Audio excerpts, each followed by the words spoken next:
Bonjour mes chers élèves. Aujourd'hui, on va voir une nouvelle leçon de la grammaire. C'est le singulier et le pluriel. D'accord? Mais tout d'abord, avant de commencer cette nouvelle leçon, on va faire un petit rappel des leçons précédentes. Déjà, on a vu les noms communs. Regardez, ce sont des noms qui commencent par des lettres minuscules, comme chat, maison, la fille. Noms propres, ce sont des noms qui commencent par des lettres majuscules, comme Ali, Paris, Maroc, Sarah, etc.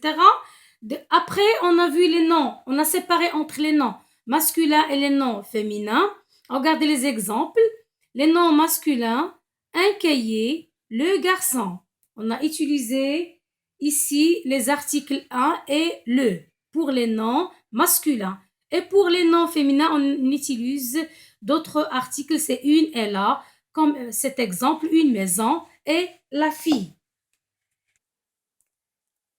Voilà, ici, le singulier est employé lorsqu'on parle d'une seule chose.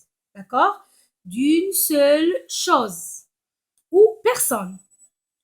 Ce qui concerne le pluriel est employé lorsqu'on parle de plusieurs choses ou personnes. On passe maintenant les articles. Les articles pour singulier et le pluriel. Regardez, le, la, devenu dans le pluriel, les. Un et une, devenu dans le pluriel, des. Attention, notez bien ça. Le pour les noms masculins, la pour les noms féminins. Un pour les noms masculins, une pour les noms féminins. Regardez, le est là devenu dans le pluriel les, un et une devenu dans le pluriel des. Voilà. Regardez ces noms. Le chat devenu dans le pluriel les chats. On a changé l'article le, les. On ajoute un S. La maison, les maisons. On a changé l'article et on a ajouté S du pluriel. Un lapin, des lapins. Une poire, des poires. D'accord, mes élèves? En général, les mots au pluriel prennent un S. Un S. D'accord, Youssef Tezarini? Oui, ils prennent un S. Les chats, les maisons, des lapins, des poires. S. Oui, ici j'ai essayé de dessiner, voilà, une fleur, des fleurs. Un chat, des chats. La pomme, les pommes. Toujours on ajoute S de pluriel.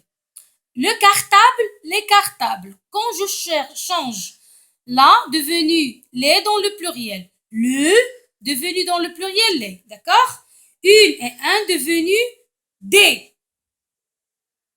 Voilà la leçon que vous devez écrire dans le cahier de cours, c'est-à-dire le cahier rose. Plusieurs des élèves posaient la question où maîtresse on peut écrire la leçon. Toujours c'est la leçon de la grammaire. On doit les écrire dans le cahier de cours. J'espère mes élèves que vous avez bien compris. Révisez bien vos leçons et vous écrivez bien. Attention, vous écrivez bien dans les cahiers de cours.